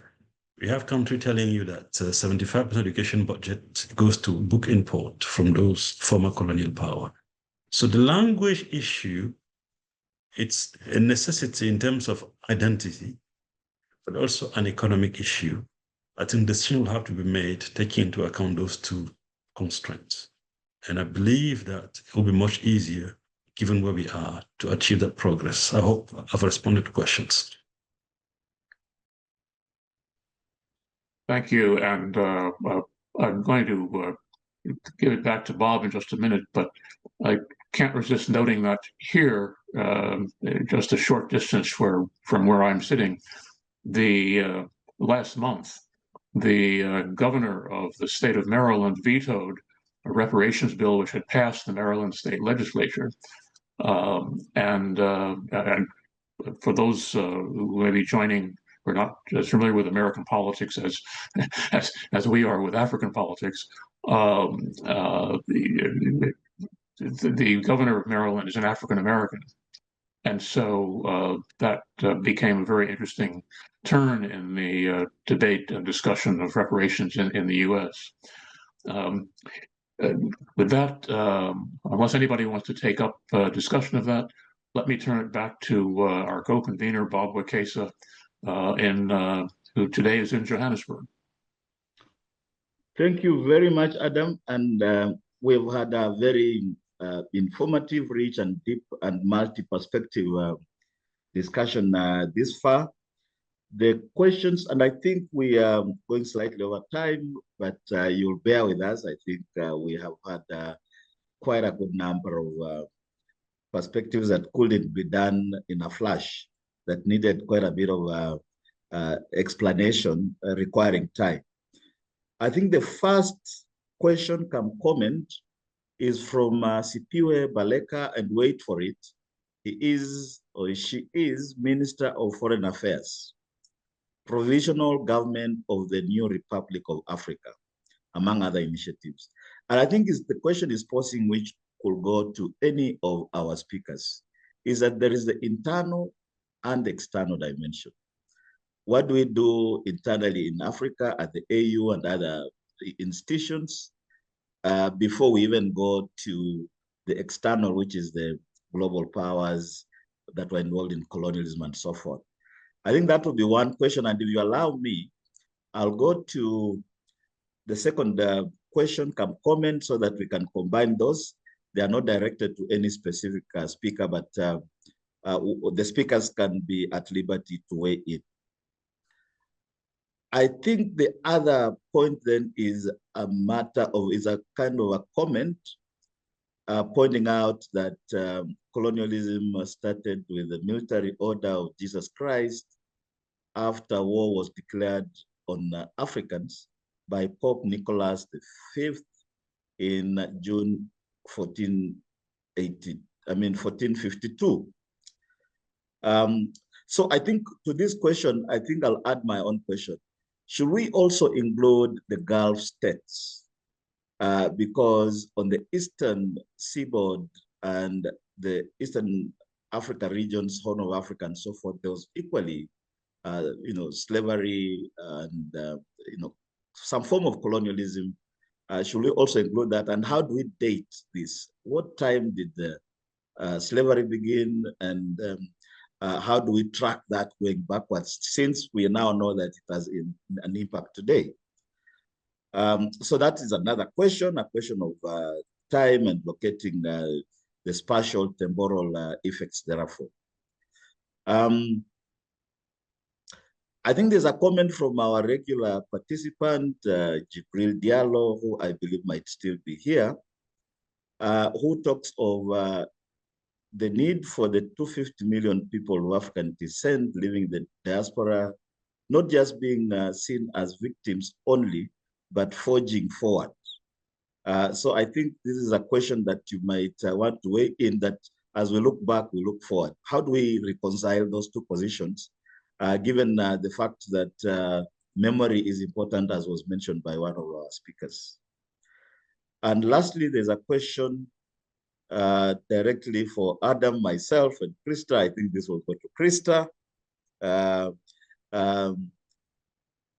A Howard University graduate class of 2004, now working and living in Senegal, is the questioner, Martin Young. She says, when I was at Howard, I often had some African-American students comment that Africans sold them into slavery. And I'll even just stop at that point of the question. Should we say Africans were their own worst enemies? African chiefs selling their own people in cahoots with the enslavers and so forth. Those are the questions for now. I will invite each and any of the speakers to weigh in. I wonder who might be ready at this point.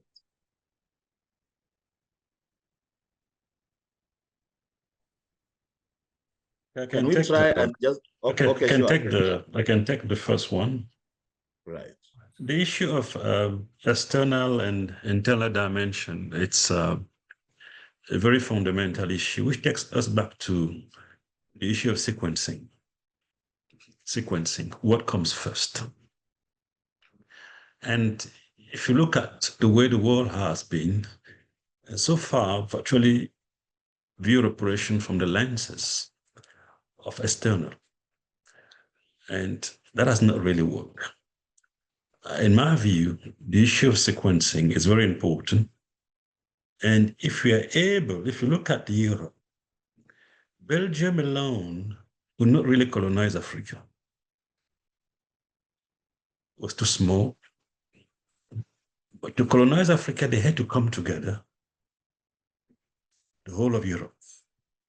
We see the same dynamic now, where they're saying that we have to unite to confront whoever enemy that's in the horizon.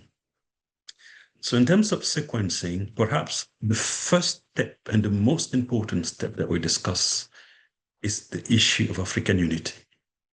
I think Kwame Nkrumah elaborated on this extensively. And the moment we achieve that unity, we have both the geopolitical, the political, and economies of scale that you can leverage, get people to do things that individually would not have been able to. So that unity, in my view, is no longer a necessity. It's become a sine qua non conditions for achieving not only development, speedy development, but also having the political and geopolitical power that we need to actually request what we deserve. And so that's what I will like to add on that very important question, where to start. Of course, when they said unity internally, it comes with quickly doing what it takes to invest in education to produce the world-class engineers that Africa need, processing resources locally. To build, we have 1.5 billion people. We were not able to have an army, to level an army of 1 million people to defend the continent. The issue of security, national security. So once you have that unity, you can actually achieve a lot, including having a central bank that will be able to be not only the lender of last resort, also the market makers of last resort, operating essentially at the same level as the Federal Reserve or the ECB. The moment we have that unity, you can see the global financial landscape will become one dominated by the African currency, backed by the gold, the diamond, all the resources that we have, and followed by perhaps the US dollar, the euro, and maybe the Chinese yuan. But that unity will actually bring a lot of leverage and put Africa in different sphere. Let me stop here for now. Thank you. I think I'll take the liberty to go back to the questions and kind of put some of our speakers on the spot, quote unquote. And so I'll ask, and of course we have a question for Ambassador Suka-Mafudze, which will come last perhaps. So to Sungu Oyoo, the question was posed of Africans being their own worst enemies. We enslaved each other, and that while pointing to people from outside the continent, we should also, look inward in that era when slavery was undertaken. Over to you. And for perhaps colonialism as well. It had local domestic dimensions. Just before, I think it's a really important question that you pose. But just before I get to it, it's to recognize that toward the end of last week, we lost one of our own, a great hero of the continent, Ngugi wa Thiong'o. And Ngugi, just to refer to the other question that was asked, Ngugi reminds us that language is a weapon.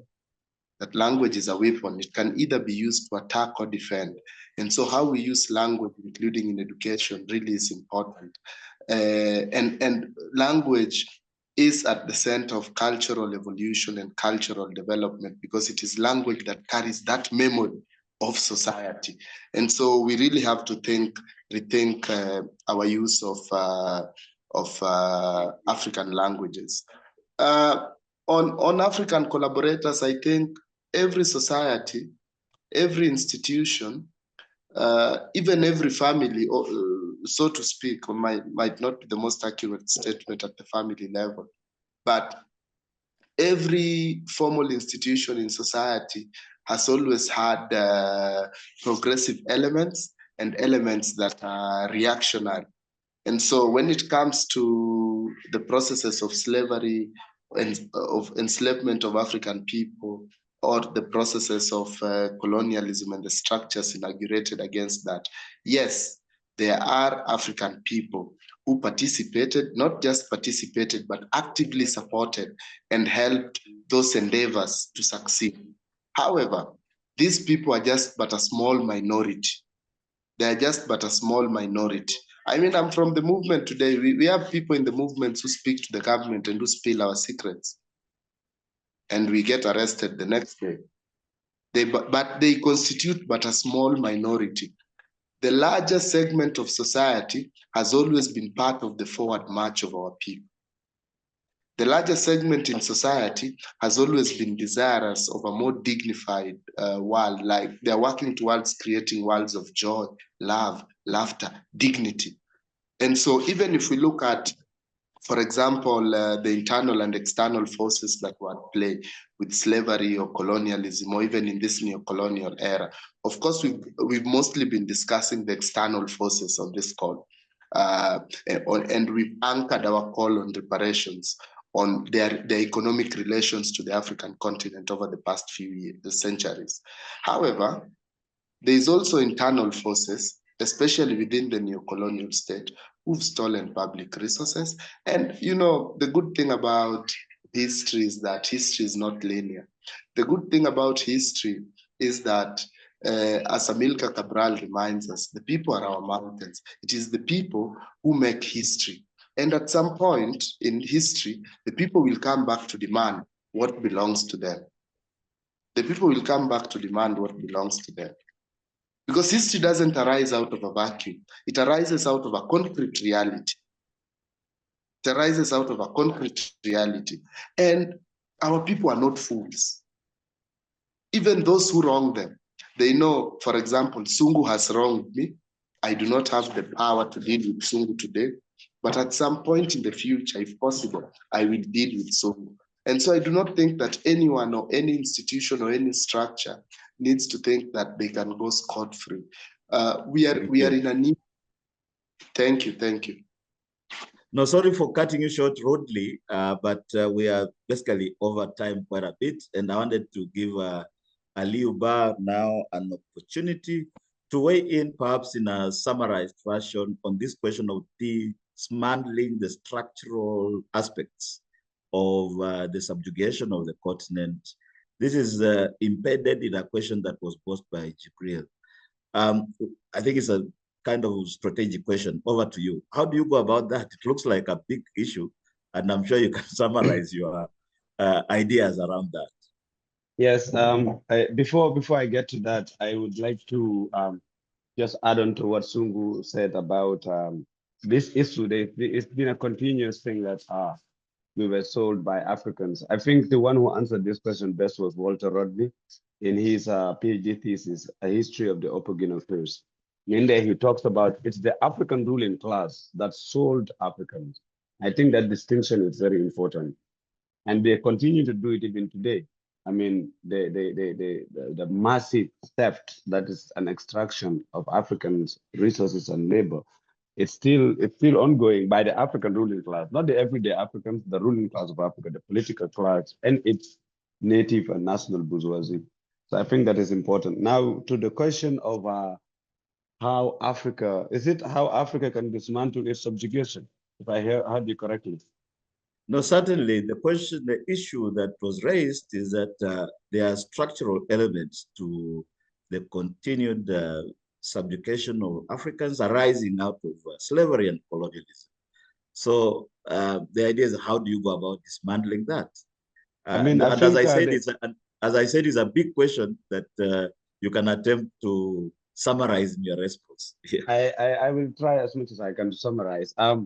We must recognize that Africa is in an unfinished liberation struggle.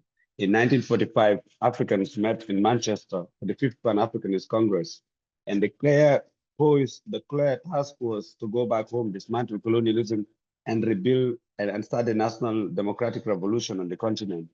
And that has been unfinished. The struggle against neocolonialism never ended. We're still in that.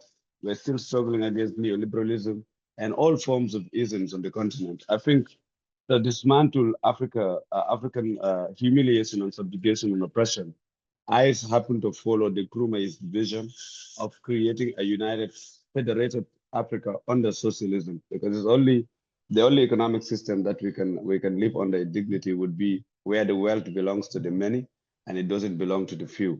And unless there's that economic independence, we can have all the high-sounding words and slogans, but we will always be these humiliated and subjugated people who bear the brunt of whatever scourge is out there. So I think for me, it would be the unification of Africa under scientific socialism and dismantling of these non-viable states as we know it. That would be the beginning for me. Thank you. I wanted to come in, please. All right, sure. Very shortly, very briefly. Yes, if I may. To be honest, I think I'll be very brief. And the issue of often saying that African actually sold their children, it's a very complex and difficult issue. And to be honest, I tend to disagree with that. Because when you look at what is happening in Africa today, where the leader who can really defend Africa are not the one we want to have in power, but we are trying to get those who can serve as puppets to loot the continent and continue that system of exploitations.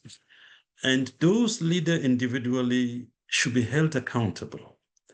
But what I can tell you is that there are memory of several African leaders who were executed and their scalp taken to Europe because they opposed and resisted slavery. And we do not often talk about those leaders. And it's very important for us to be clear on this. Otherwise, we create a rift and confusion within the community between Africa and their children diaspora, while in fact, those who are in the continent today, whether they are in Cameroon or in the DRC, are still victims of a system whereby those who are put to be in charge of the country are not those like Kwame Nkrumah, who are committed to really making sure that the resources that we have in the continent are first and foremost for the benefit of the population. So I wanted to just make this clarification so that we are all on the same page. Thank you. Thank you. Thank you very much, Dr. Fofack.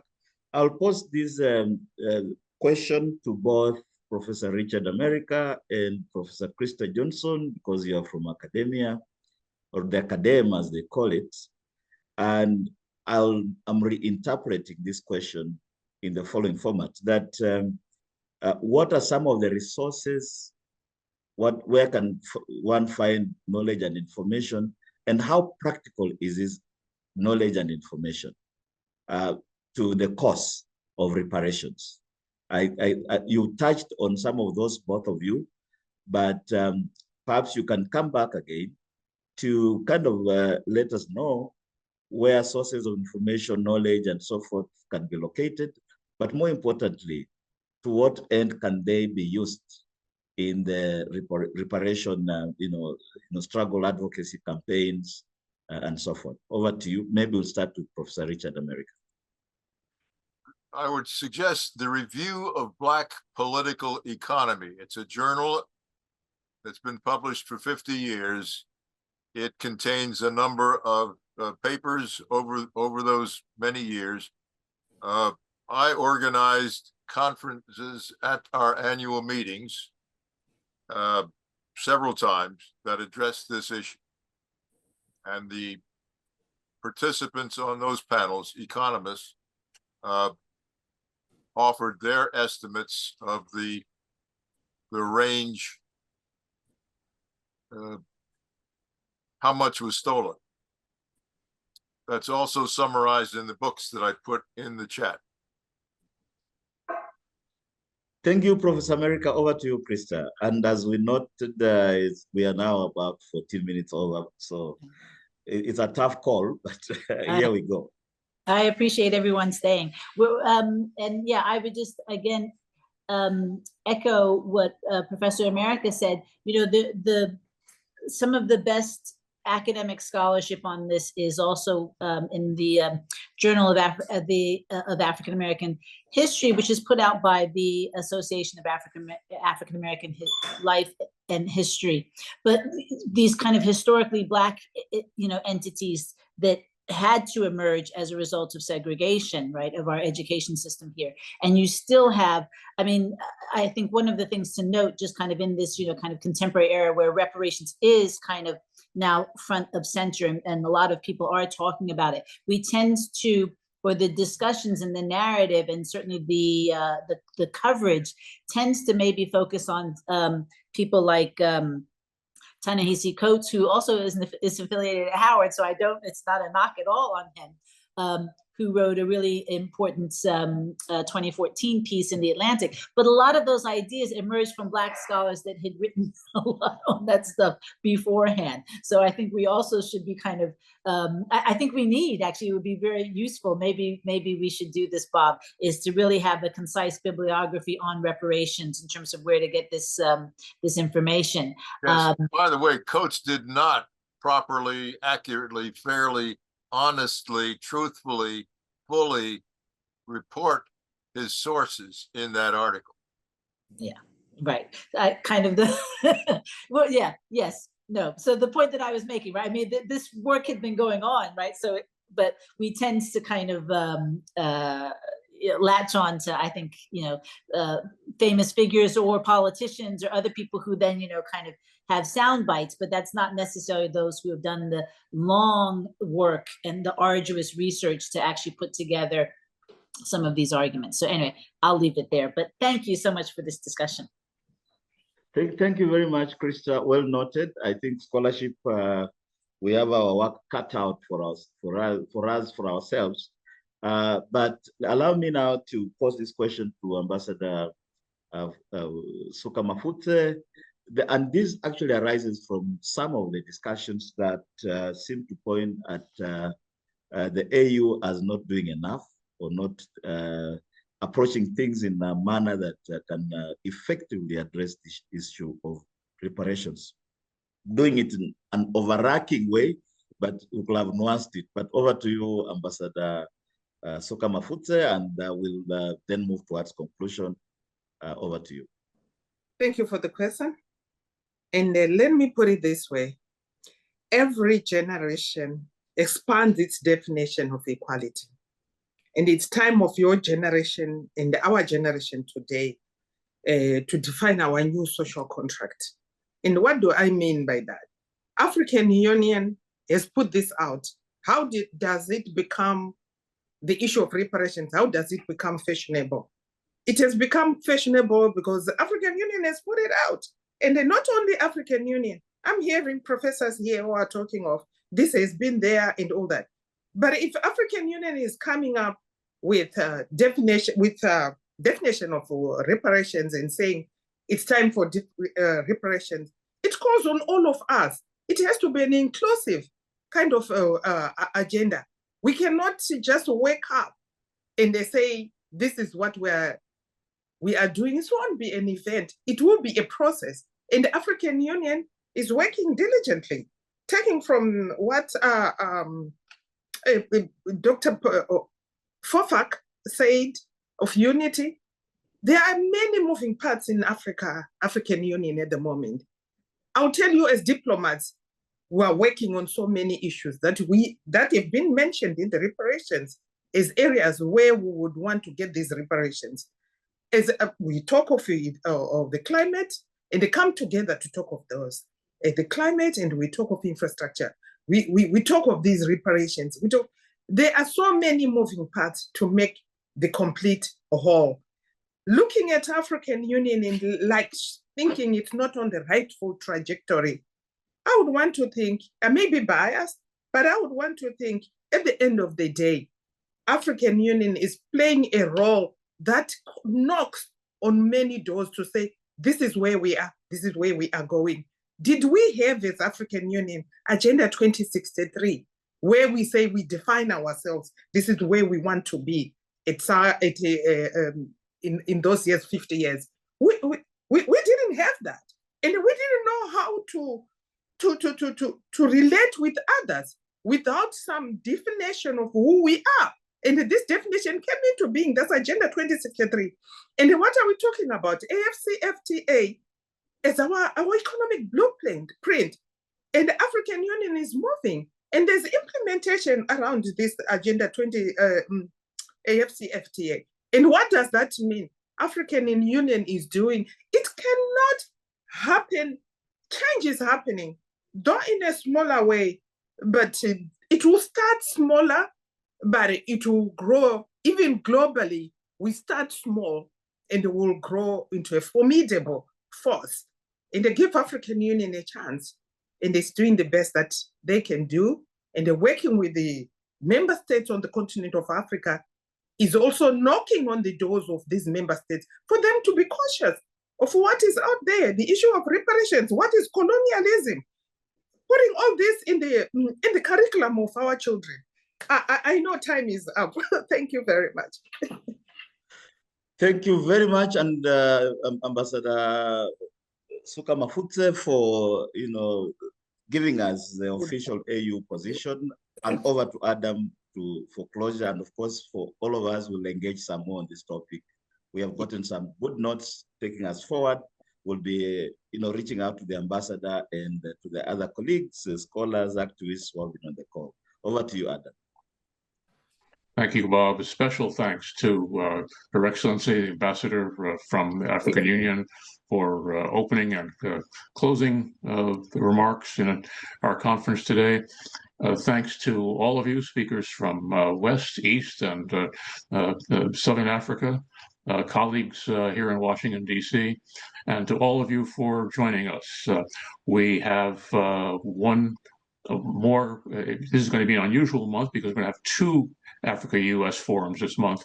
The next one will be June 30th on the impact of cuts in assistance from the U.S., the U.K., and the EU in health and medicine across the African continent.